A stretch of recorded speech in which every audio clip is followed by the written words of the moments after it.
Aproveitando, né, Gebordini, já que vamos receber aqui o doutor Leandro Scusiato. Sim, hoje é dia do advogado, dia 11 de agosto. Comemoramos então na segunda-feira. E já dando bom dia para o Leandro, obrigado pela sua presença aqui, obrigado por ter topado o nosso convite e vir falar um pouquinho sobre a advocacia, Leandro. Bom dia, Jean, bom dia, Marquinhos, bom dia, ouvintes da FM Raízes. Bom dia. Primeiramente, vamos começar do começo, né? Por que hoje é dia do advogado? Eu nem pesquisei para saber, gostaria que o senhor falasse.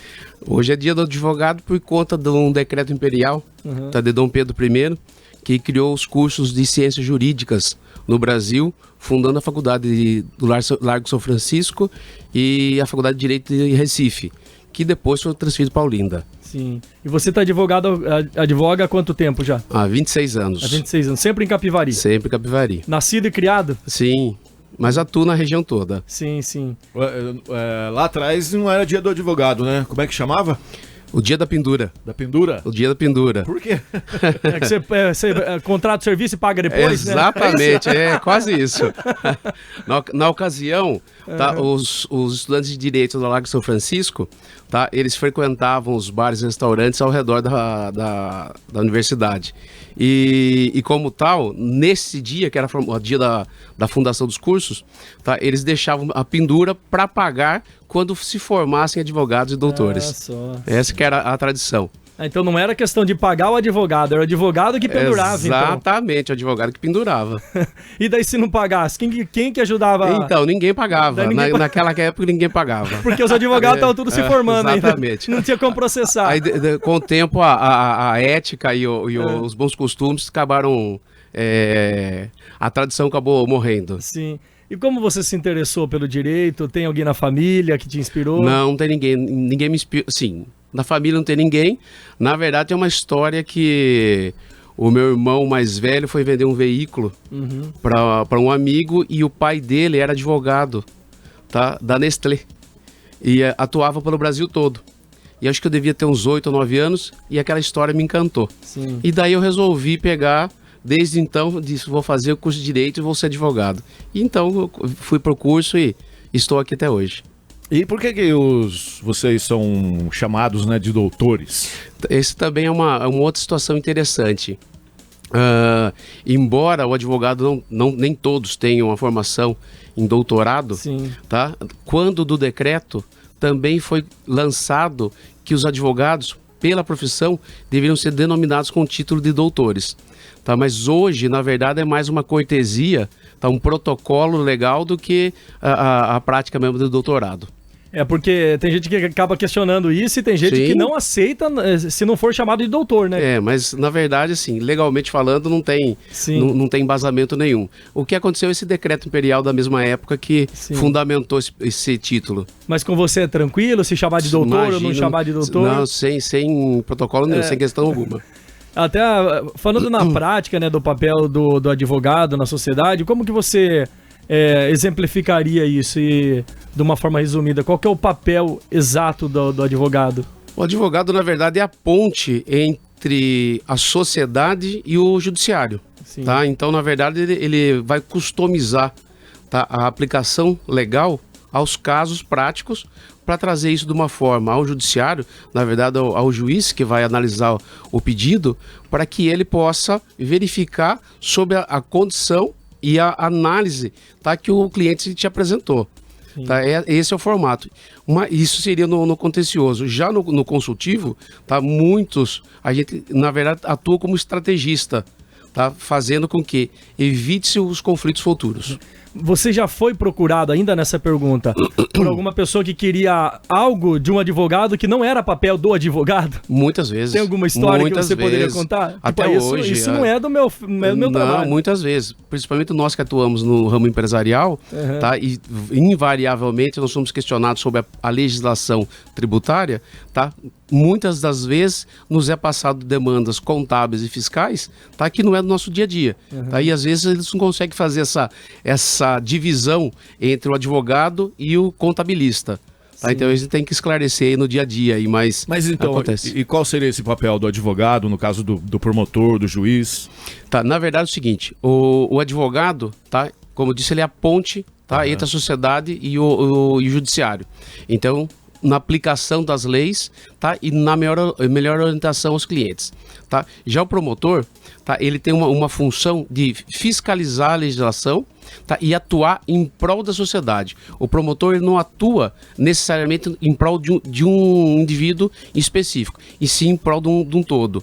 Tá atuando em ações civis públicas, tá atuando em prol do poder público nas ações criminais, tá? Já o juiz, ele julga pela imparcialidade. Tá? Então ele não conhece as partes, tanto que você poucas vezes vai ver um juiz nascido na cidade, atuando na cidade. Porque na verdade pode ser que ele tenha vínculos. E ele não pode possuir esses vínculos exatamente para que a decisão seja imparcial. Antes da gente entrar nas tecnologias, as IAs, é uma dúvida curiosa minha também. Já cheguei a perguntar para outros advogados, mas na questão de defender alguém que é culpado, como que fica a questão do advogado? Na verdade, o artigo 5º da Constituição, tá, ele prevê que todos têm direito à defesa. Tá? Então, nessa situação, certamente o advogado que atua, tá, com esse tipo de demanda, tá, ele vai analisar para minimizar, tá, o impacto que esse condenado, que esse réu, vai ter sobre a vida dele. Então, assim, muitos questionam isso, principalmente na área criminal. Escuta, como que você vai defender alguém que praticou um homicídio e tudo mais, né? Não tem consciência. Exatamente, não tem consciência e tudo mais. Mas, na verdade, todos têm direito, tá, de defesa. E você tem que imaginar que todos, tá, pode ser que tenha, assim, um erro no judiciário. Tá? Então, na verdade, você tem que ter a menor aplicação da pena possível, tá, a esse eventual condenado. Porque a sua área qual que é? Empresarial. Empresarial. Então acaba não entrando nesses conflitos e tal, né? Não. Até falando sobre a tecnologia que eu falei que ia citar agora há pouco, tem muito envolvimento da IA atualmente, né? E em todos os ramos. E na advocacia também, eu acho que tem entrado muito, né? Essa tecnologia, a questão das inteligências e tal. Como se tem usado e se você tem usado isso no seu dia a dia, e isso pode substituir o trabalho do advogado? Jamais, porque veja só, a IA jamais vai atender um cliente, vai entender a demanda pessoal dele. Então isso é customizado ao par do atendimento que você pratica a ele no dia a dia. A IA, na verdade, ela vem te auxiliar. Ela vai substituir tarefas rotineiras, tá? Protocolos dentro de escritórios, tá? Ou então ela vai te dar um norte sobre uma narrativa, um texto legal, para que você possa atender aquele caso de uma melhor maneira possível. No entanto, tá? A pessoalidade é importantíssima na advocacia. E isso a IA dificilmente vai substituir. Sim. E ela consegue, às vezes, agilizar o serviço de vocês, muito, né? Às vezes um processo longo, a IA consegue resumir em poucos minutos, sim, né? Segundos sim. Até. Então, na verdade, você com o caso prático em mãos, você vai pegar e fazer a pesquisa e ela vai te trazer todo o aparato legal e jurisprudencial para que você possa, tá, nortear como que você vai conduzir aquele caso de uma melhor maneira. Até tem uma história, Marquinhos, foi no Brasil, acho que, não sei se era advogado ou promotor que queria provar que o juiz não lia a sentença, não lia o processo todo. Daí ele escreveu uma receita de miojo, não foi isso, mais ou menos? Sim, tem. Já teve isso, na verdade, no meio da petição ele colocou uma receita de um bolo de fubá para dizer que o juiz não lia, tá? E na verdade acabou não lendo mesmo. É que se fosse a IA, a IA conseguiria talvez, pelo sistema, né, saber o que estava lá dentro, né? Tudo. E doutor, todas as profissões, né, têm seus desafios. Qual a maior, né, na área de vocês, na advocacia? Na advocacia, além de você ter que cursar os 5 anos de direito, você tem que imaginar que você tem que se atualizar constantemente. Além de surgir inúmeras leis, tá, diariamente, seja na esfera federal, estadual ou municipal, tá, ainda há a interpretação legal disso no judiciário. Porque a gente diz que a lei, quando ela é criada, ela tem uma interpretação máxima. E com o tempo, ela vai para uma interpretação mínima, até que ela se equilibra ao longo dos anos para que ela tenha, tá, um conceito mais aceitável dentro da sociedade. Então, veja só, quando se cria a lei, tá, você interpreta ela ao máximo, você eleva ela ao extremo. E os precedentes interferem na lei? Muito. Muito. Tá? Você vê que recentemente o STJ entendeu que a esposa passou a ser herdeira, tá? Quando na verdade, quando era casado com separação total de bens, tá? Ela não tinha nada. Então, depois foram melhor avaliar o Código Civil, tá? Que é de 2002, que já está passando por uma reforma, dizendo que ela passou a ser uma herdeira e não meeira, porque ela deixava de ter essa condição. Então você veja, tá, o quanto isso afeta o dia a dia do profissional. Tá? Então lá atrás eu estava orientando um cliente a proceder de uma maneira e o judiciário veio e mudou totalmente a regra do jogo e eu passei a fazer de uma outra maneira. Agora você imagina quem já foi penalizado no passado com isso. Tá? Então aí você tem que tentar relativizar essas decisões do passado para trazer que se faça a devida justiça. Mas a pessoa pode recorrer, voltar atrás e falar... Então, na verdade, assim, a gente diz no direito brasileiro que quando há o trânsito julgado, tá, é irrecorrível as decisões. Tá? Mas quando há matéria de ordem pública, aonde a jurisprudência parametrizou essas novas realidades, tá, você pode solicitar uma relativização da coisa julgada. Tá? É um pedido em separado, tá, que você faça análise. E aí vai caber o juízo, tá, na ocasião, a demanda, o tipo de ação, tá, que vai ser analisada ou não. Tá? Nesse caso, tá, que eu citei, no caso do bem de família e tudo mais, é uma situação de ordem pública que pode ser relativizada. E muitos dizem que as leis brasileiras, ela abre espaços para você ter várias interpretações. Como você acabou de falar, do máximo ao mínimo, né? É mais ou menos esse parâmetro? Na verdade é o seguinte, se você fizer a comparação, o direito brasileiro é derivado do direito italiano. Então se você fizer a comparação, por exemplo, com o direito americano, tá, que ele tem uma constituição com, entre aspas, meia dúzia de artigos, e cada estado tem a sua legislação própria. É mais objetivo? É muito mais objetivo. E aí acaba julgando com o uso e costume da região. Tá? E aqui nós temos inúmeras leis. Tá? Às vezes uma lei estadual que contraria uma lei federal, uma lei municipal que contraria uma lei estadual, onde na verdade ela deveria complementar, tá? E não contrariar. E aí que acaba surgindo essas nuances, tá, de questionamento. E aí sim, caberia o município legislar? Caberia o Estado legislar sobre isso? E aí que vem esse conflito e às vezes demanda anos para a gente ter uma solução adequada ao caso. Podemos dizer que o Brasil tem muitas leis que acabam não funcionando e atrapalham, então poderia ter menos leis para funcionar o sistema? Poderia ter menos leis. Poderíamos ter menos leis, tá? Eu diria que com a reforma tributária que está vindo a partir do ano que vem, já é um grande passo que nós estamos dando, por conta de, tá, estar unificando a legislação federal, estadual e municipal numa única regra. Então todos já sabem a regra que vai seguir. Então coube ao município estipular as alíquotas, mas não cabe ao município criar novos tributos. Então isso começa a nortear um direito mais moderno, tá? Uma situação mais correta, tá? Um segmento mais reto dentro do judiciário. O advogado não pode parar de estudar, então. Nunca. Nunca. Cada vez surge algo novo? Exatamente. A reforma tributária ela vai demandar 10 anos, tá? Até ser implantada totalmente. Então você imagina que para quem atua na área empresarial tem mais 10 anos aí para se atualizar. Mas falando ainda nisso de questão de estudo, como você vê a nova geração querendo, né, exercer a profissão, seguir a advocacia, e qual conselho você dá para quem quer cursar direito? Veja só, essa nova geração, eu acredito que ela tem muito mais oportunidades do que as que chegaram até o momento, porque ela tem muito mais acesso à informação de uma forma muito mais rápida, muito mais ampla.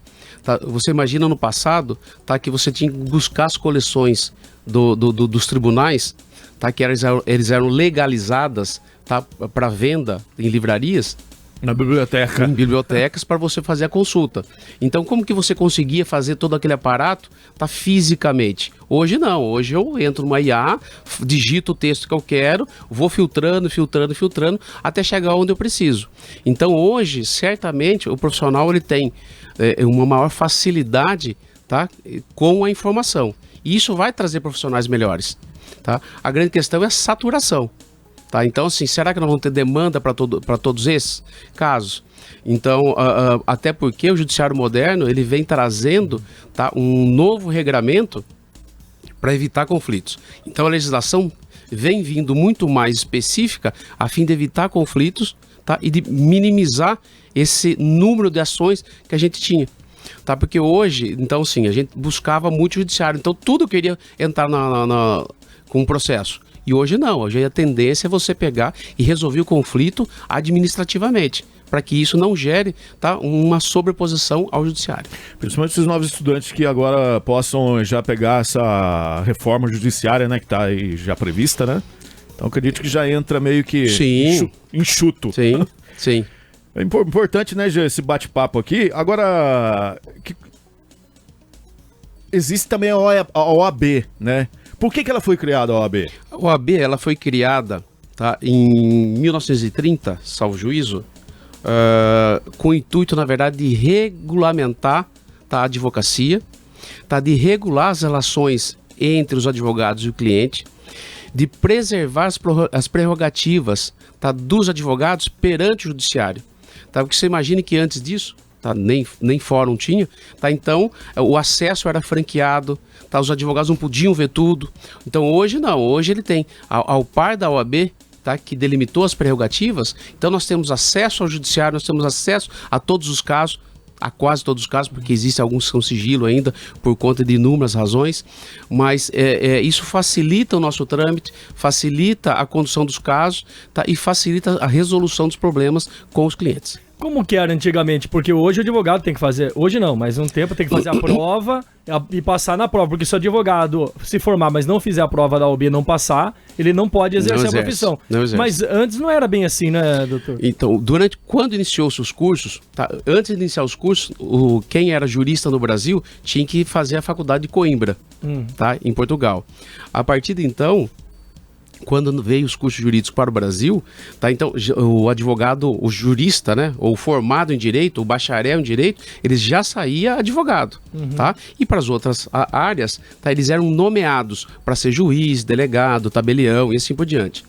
Tá? E isso veio depois a aplicar os concursos. E a OAB, nessa mesma onda, resolveu fazer o seguinte, filtrar os advogados ou os profissionais que saíam do curso de direito. E o filtro que foi criado foi o exame da ordem.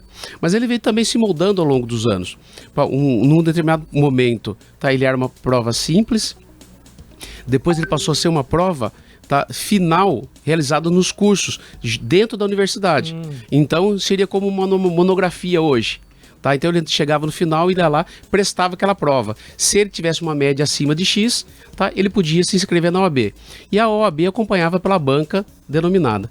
Depois de 98, 97 para cá, criou-se o exame da OAB tal qual ele é hoje. Tá, uma primeira fase de múltipla escolha e uma segunda fase dissertativa, tá, onde você tem 5 ou 6 questões e uma peça processual a ser redigida. E precisa se renovar? Ou não? A fazer a prova? Não. Prestou uma vez, você se inscreve e está inscrito para todo sempre. Ah, perfeito. Doutor, recentemente nós temos ouvido falar de casos em que o advogado, ele... alguns casos, né, reclamando de falta de acesso aos autos do inquérito. Como é que você vê essa situação? Veja só, você tem duas maneiras de interpretar essa situação. Uma seria que está sendo franqueado o acesso do profissional ao caso, e o que o impede de fazer a defesa. Por outro lado, você tem, tá, o poder público tendo que franquear o acesso disso exatamente para a colheita de provas, para poder ter um processo, o devido processo legal. E aí você tem um embate. Aonde que eu vou? Eu posso abrir agora?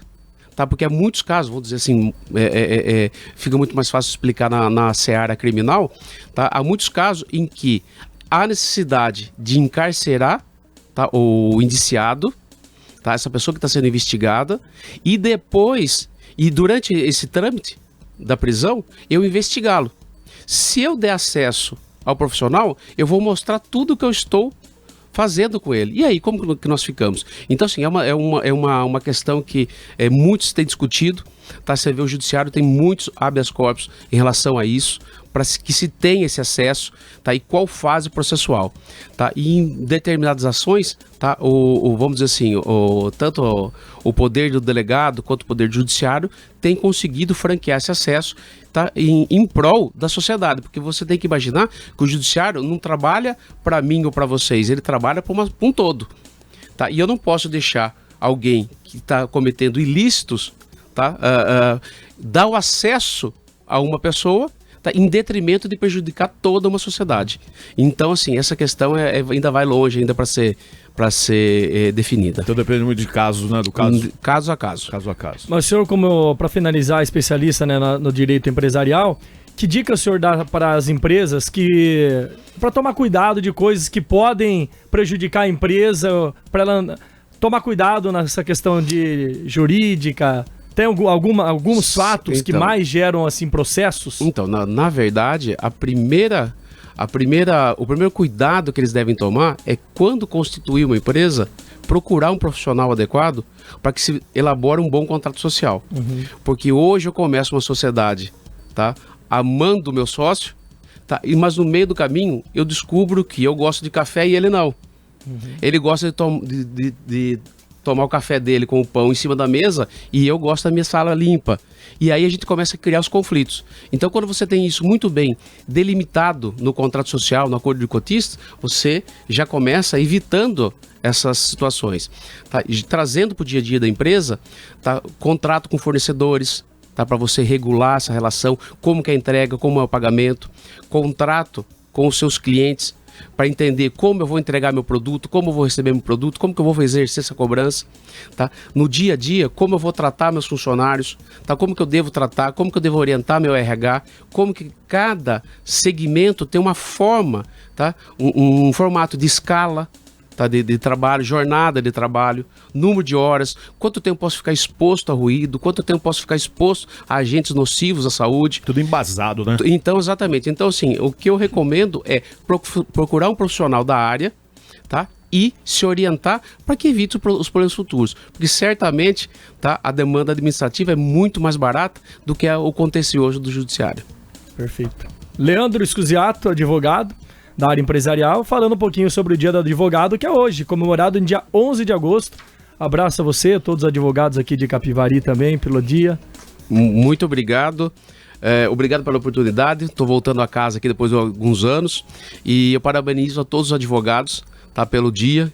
Todos lutam em prol de causas e de clientes e realmente para trazer uma melhor sociedade a todos nós. Muito obrigado pela oportunidade. Valeu, doutor. Sucesso, hein? Um abraço.